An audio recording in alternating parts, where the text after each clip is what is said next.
To look at some of the progress being made by women farmers in Gauteng, I'm now joined by the Agriculture MEC, Vuyiswa Ramokgopa. MEC, a happy Women's Day to you too, and thank you so much for joining us. Now, your role as MEC for agriculture is of importance, especially in possibly highlighting the women and the role in the sector. What do you envision for women-led farming in this province? Hi, Gauteng, and happy Women's Day to you too, and to all the women that are watching the show today. I've actually just this week been very inspired by women farmers in Gauteng. We did some farm visits this week. We were out in Van der Bijl Park, and we'll be looking at meeting a few others next week in the likes of Tarleton, out also in the Vaal.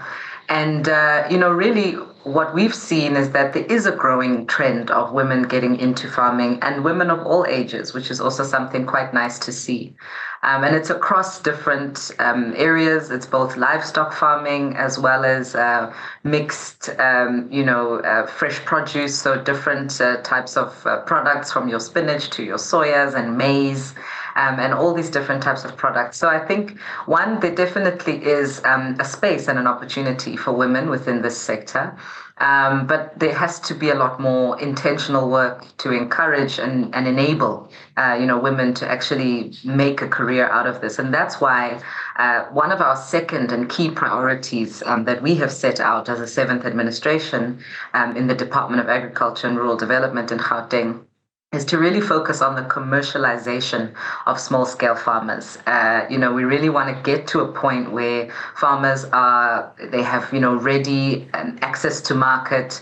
And access to market is not just about having buyers, because I think that's one aspect of it, but it's also about being able to get the product that you grow to the actual buyers. So as a department, we're looking at providing all types of support, from logistics support on the input side, as well as facilitating those market access opportunities. And I really do feel quite encouraged and inspired by the work that's already being done by women farmers in the province. Emi, and that's a very important point in terms of having these women produce the products that they produce, but the access to markets. And my question to you is, what links are there between your department and that of economic development in ensuring that there's a seamless process in these products moving in the province from their farms to shops?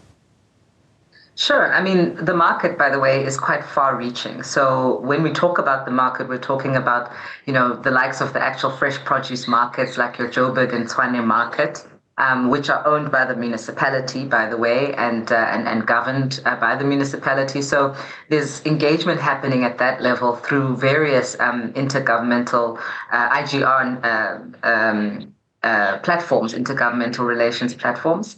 But further to that, there is also, as you say, discussions with other departments like your economic development. And we are also looking at departments who are actually procurers and end users themselves. So Department of Education, Department of Health, they procure a lot of food from the market. And we're really trying to encourage departments within the Gauteng province and within other spheres of government to procure from local producers and small-scale farmers. But it doesn't just end there. We actually have agreements that we've helped facilitate with private sector companies that are able to get into offtake agreements with some of our producers. So the likes of PepsiCo, I think, has been one of the ones that's been more publicized, where we've actually been able to facilitate funding, both through the land bank, as well as offtake agreements with a private end user like PepsiCo. And we're looking at more of those types of arrangements as well, and being a facilitator of that market access. And of course, with all these efforts being made, I'm sure there are some challenges. Just speak to us about the specific vulnerabilities and the barriers that the women in agriculture encounter in navigating the space. Sure. I mean, one of the issues that has been raised very sharply is the issue of safety and crime and safety on farms. And of course, this is not an issue that's unique to the agricultural sector, but it is quite pronounced simply because of how isolated, women are when they are on farms by themselves in outlying areas without ready access to, police and or emergency services. So that's something that, I want to engage directly with the the Department of Community Safety, which is now sitting actually under the Office of the Premier. I know it's something that he's very passionate about. And so I do think it's something that we're going to elevate and prioritize as something that we need to look at. But infrastructure is also another element. I mean, what we've heard being raised is also the impact of poor infrastructure, badly maintained roads that make these farms very inaccessible. And so women say that, there's that challenge because it's both a safety issue, but also accessibility in terms of being able to move product. So there's work to be done as well in terms of ensuring that we are making the necessary investments into infrastructure in these areas. And then, of course, one that we cannot overlook is the impact of climate change. Droughts have been devastating on the sector as a whole, by the way. And it's not just, limited to women farmers, but certainly felt, again, very acutely by women farmers. So the impact of droughts, the impact of veld fires, my heart broke this week. As I said, we were doing farm visits in Vanderbijl Park, and I engaged with a commercial farmer there who has been growing maize and had her entire crop completely devastated by veld fires and is now left with nothing and is actually, not getting any joy from insurance and it has to go into debt to actually be able to plant another crop. So those are the types of things that we really need to be able to find solutions around, find ways to support women and support emerging farmers when they have these types of disasters or when they encounter these types of disasters, because cash flow is obviously one of the biggest challenges. Even successful farmers have big challenges with cash flow. And as a standalone, emerging farmer, particularly a woman farmer, I think that becomes that much more stressful. I can imagine that a lot of support is needed by not just female farmers, but farmers in general, especially in the Gauteng province. Talk to us about the Gauteng IDC Nguni Cattle Development Project. Yeah, so in fact, this week we visited somebody who has actually been a successful beneficiary of the Nguni Cattle Project. And, really the aim of the Nguni Cattle Project is to, catalyze the commercialization of Nguni cattle farmers. And as such, how it worked was that, the people who were selected to participate in the program need to obviously have access to the requisite amount of land. And so that's obviously a prerequisite because there are regulations around what is required in terms of land for adequate cattle farming. But then number two, as what the program then does, and mind you, it's a national program, which we have just implemented provincially, is that we give the farmers 30 pregnant heifers, and pregnant heifers being, 2-year-old or so cows that are then pregnant and are likely to then give birth in the near future. And what that enables them to do is actually scale up relatively quickly. But also the thing that I found quite fascinating about this program is that it's not just a grant. At some point, once the herd has actually reached maturity and they've been able to get to a sizable, get to a good size. So we've seen people who've gone from the original 30 to about a herd of 150. They can then, and they are required to actually then return exactly what they got. So they actually return 30 heifers back to the program, which then are then able to go to the next person and the next beneficiary. And so that's the idea behind of how we then enable the program to be sustainable over time. And, there have been hits and misses.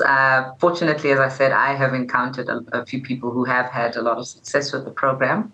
There have also been, concerns because obviously Gauteng is not, it's a land scarce province. So you're not always going to find an abundance of people who are in a position to participate in a program of this nature. But again, I think that requires from us, a multi-governmental approach. And we have already started having those conversations to understand what the status is of the land release program and how we can actually get adequately zoned agricultural land into the hands of aspirant and emerging farmers. And of course, looking at other alternatives like hydroponic farming that doesn't necessarily acquire a lot of land, but could be other ways of ensuring that crops are grown within certain spaces. Lastly, MEC, how do you advocate for gender-responsive policies and just gender-sensitive support services that recognize and address the specific needs, the constraints, as just also the contributions of female farmers in the province? Look, I mean, I think one of the key ways is also just in raising awareness of the issue. You know, it all starts with an awareness and a consciousness of what the issues are. So ensuring that the data is available, that there's adequate research, and we've done quite a bit of that to just try and understand the market and what's at play. But equally, I mean, it's also about shining a light on many of these success stories so that they can be visible to the potential funders, potential partners, and other people in industry can actually recognize their contributions. We have an awards where we'll be awarding women entrepreneurs, women and youth entrepreneurs actually this month. And not just awarding them with an award, but also actually each of these awards attracts a cash prize or some kind of capacity support towards their businesses, so that it's not just, I mean, they get the recognition, they get the media attention, but the key thing is that they also get physical support towards their businesses. And so, you know, I mean, it goes without saying, I myself am an avid champion, you know, for the advancement of women.